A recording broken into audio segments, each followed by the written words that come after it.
నమస్తే అండి. నమస్తే, చెప్పండి. సార్ మాది పుల్లబంజర్ అండి. ఓకే. నా పేరు రవి అండి. మాకొచ్చేసి మేము ముగ్గురు అన్నదమ్ములు. ఓకే.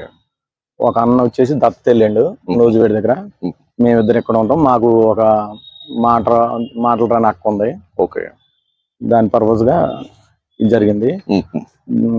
అయితే మా నాన్నగారు మా అన్నకి మాకు ఉన్న వ్యవహారంలో ఆ ఇల్లు వదిలేసి నేను ఒక అరెకరం పొలం తీసుకుని బయటకు వచ్చానండి. ఓకే. మా నాన్నగారి కింద ఒక 4 ఎకరాలు ఉంది. దాంట్లో 3 ఎకరాలకి మాకు చెరో 1 ఎకరన్నర ఇచ్చారు.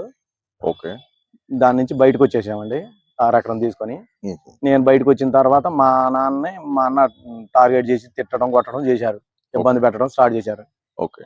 తర్వాత అక్కడ ఈ గోల తట్టుకోలేక తర్వాత అక్కడి నుంచి పక్క ఇంట్లోకి అద్దెకుంటూ ఉంటున్నారండి. అక్కడ కూడా ఉంచకుండా బాగా గొడవ చేసి తాగి చికాకు చేసి ఇంట్లో నుంచి బయటకు వెళ్ళగొట్టాను. అక్కడ కూడా గొడవ చేస్తుంటే వీళ్ళు తట్టుకోలేక నూజివేడి దగ్గర మా 2 దత్తతెల్లిన అన్నయ్య దగ్గర అక్కడ ప్లేస్ కొనుక్కొని ఇల్లు కట్టుకున్నారండి.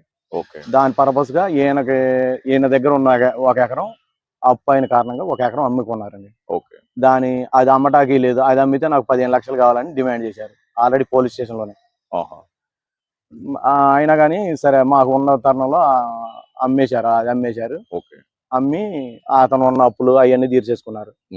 తర్వాత ఇప్పుడు వచ్చేసి ఆ పొలం కొన్న ఆయన దున్నట్లా మాదే అని డిమాండ్ చేస్తాడు. మా నాన్న ఆస్తి అది, నువ్వెవరు కొంటాగా ఇదని ఇబ్బంది పెడతాడు. తర్వాత ఈ కంప్లైంట్ ఇట్లా చేస్తున్నాడు మేడం.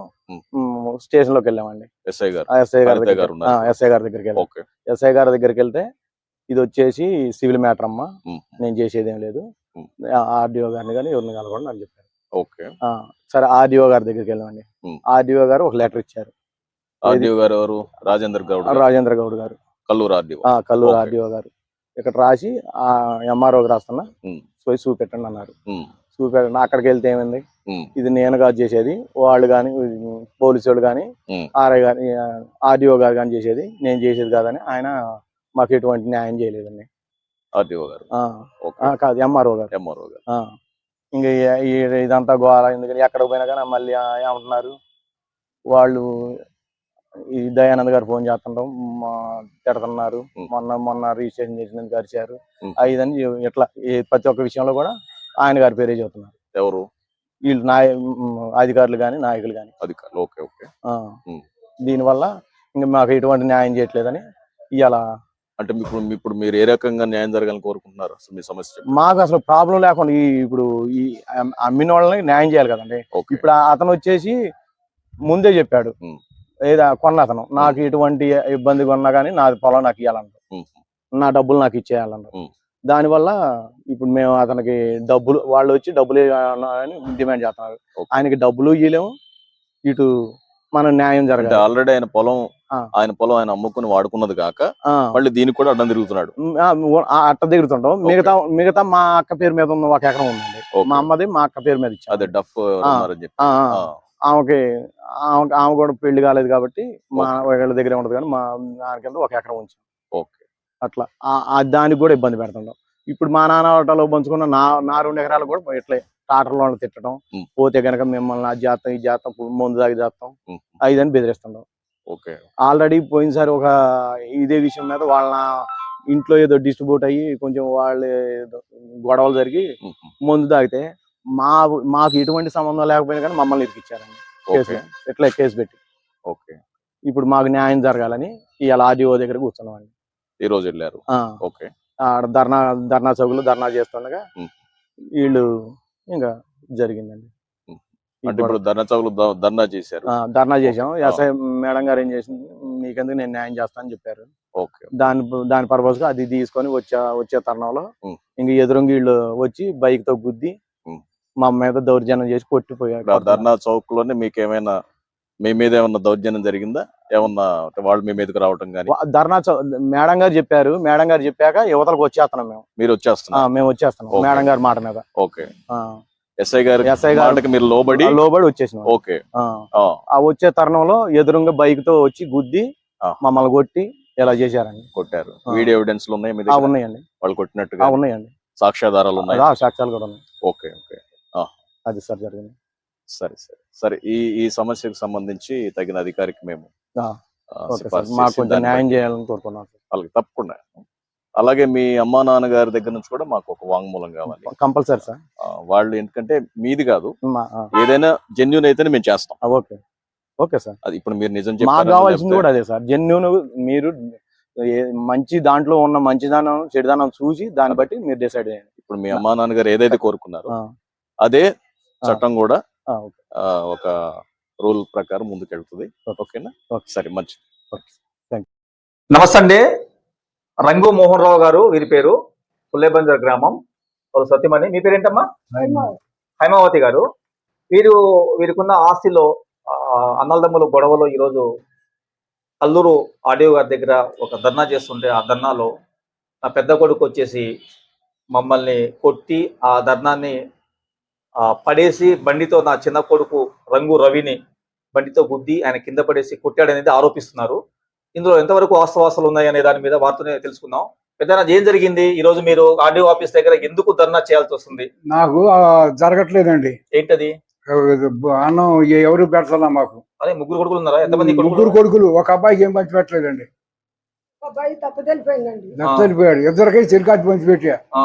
ఎవరో చూడలా నన్ను. ఆర్డీఓ గారి దగ్గర కూర్చున్నామని వెళ్ళి అక్కడ కూర్చున్నామండి.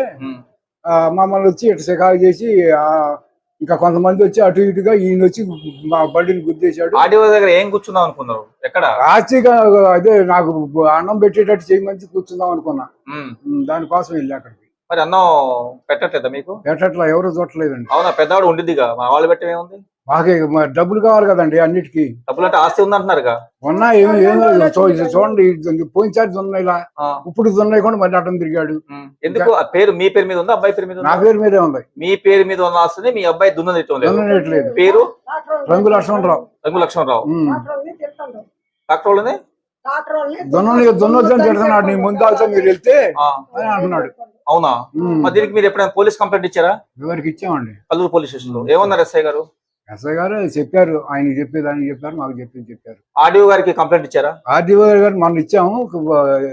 ఈ ఎంఆర్ఓ గారికి రాసి ఇచ్చారు. ఎంఆర్ఓ గారు ఏమన్నారు? ఎంఆర్ఓ గారు ఇదివరకు చెప్పా కదా ఇది అని పట్టించుకోవాలి మమ్మల్ని.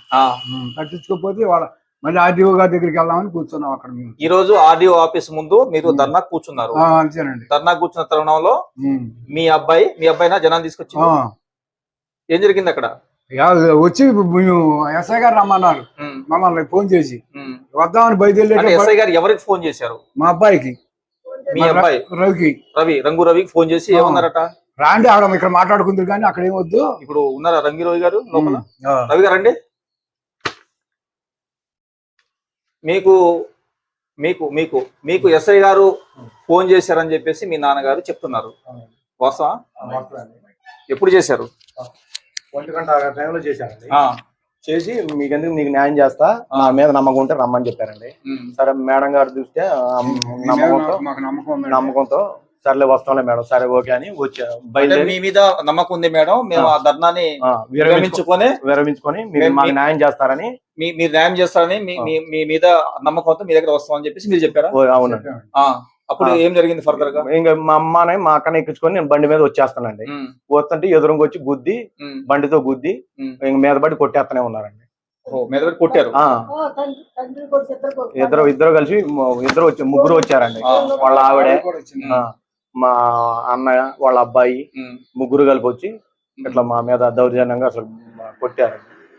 ఇది విషయం. ఈ రోజు తల్లిదండ్రులకు అన్నం పెట్టట్లేదని చెప్పేసి రంగు రవి వాళ్ళ నాన్నగారు ఎవరైతే ఉన్నారో వీళ్ళ ఇద్దరి పేరు మీద ఉన్న ఆస్తిని వాళ్ళ అన్నయ్య గారు అడ్డుపడుతున్నాడు.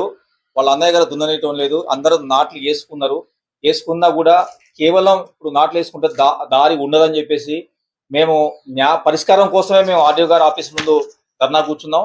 ఈ లోపల ఎస్ఐ గారు ఫోన్ చేసి మీకు మేము పరిష్కారం చేస్తాము, మీకు ఎటువంటి న్యాయం కావాలో మేము చేస్తామని చెప్పేసి రంగు రవికి మాట్లాడితే రంగు రవి గారు ఆ టెంటుని క్లోజ్ చేసుకుని వచ్చే క్రమంలోనే అతని మీద దాడి చేశారని ఆరోపిస్తున్నారు. ఆ దాడి విజువల్స్ కూడా మీరు ఇప్పుడు చూడొచ్చు. ఇంకో విషయం ఏంటంటే ఆ విజువల్స్ లో కూడా ఇతన్ని చెప్పు తీసుకొని కొట్టినట్టు కూడా విజువల్స్ లో కనిపిస్తుంది. వాళ్ళ కుటుంబ సభ్యులే, ఒకసారి మీరు చూడొచ్చు. మరొక విషయం ఏంటంటే ఈ భూమి మీద ఎవరైనా ట్రాక్టర్ వాళ్ళు వెళితే నేనే మందు దాగి చేస్తానని చెప్పేసి ఆ ట్రాక్టర్ వాళ్ళని బెదిరిస్తున్నట్టు కూడా వారు మనకు ఇన్ఫర్మేషన్ ఇస్తున్నారు, తిడుతున్నారట. మరి అట్లా ఈ వివాదంలో ఉన్న భూములకి మనం ఎందుకు పోవాలని చెప్పేసి ఆ గ్రామంలో ఉన్న ట్రాక్టర్లు అందరూ ఎవరు దున్నకుండా అట్లా ఆపేశారు. అది మొన్న కూడా మేము చూడటం జరిగింది. ఈ రోజు అల్లూరు పోలీస్ స్టేషన్ లో జరిగిన వివాదం మీద కూడా పోలీస్ స్టేషన్ లో కంప్లైంట్ ఇచ్చినట్టు రంగురవి గారు చెప్తున్నారు. ఇచ్చారా? పిటిషన్ ఇచ్చారా? ఇస్తున్నారు. ఫర్దర్ గా దాని మీద ఎస్ఐ గారు కూడా దీని మీద ఎంక్వైరీ చేస్తున్నారు. దీని మీద ఆర్డీఓ గారు, ఎస్ఐ గారు వీరి కుటుంబానికి న్యాయం చేయాలని మేము కోరుకుంటున్నాము. మీకు ఎటువంటి న్యాయం కావాలని కోరుకుంటున్నారు? మీకు నాకు ఎటువంటి ఆ సమస్య అయితే భూమి ఎవరికి ఇవ్వనండి. పంచిపెట్టిన భూమి చెరువుకి ఎక్కడున్నారు పంచిపెట్టా కొడుకులకి ఇవ్వను. నా భూమి నాకు కావాలి, మీ బతకాలి, మా తనాంతరం పంచుకోమనండి కారణం ఆ భూమిని. అప్పుడు వరకు నా యాండోర్లో ఉండేటట్టు చేయించాలి. ఇల్లు వాకిలన్నా ఇల్లు ఉన్న భూమి మొత్తం మీ ఆధీనంలో ఉండాలి, మీ తనంతా వాళ్ళు పంచుకోవాలి.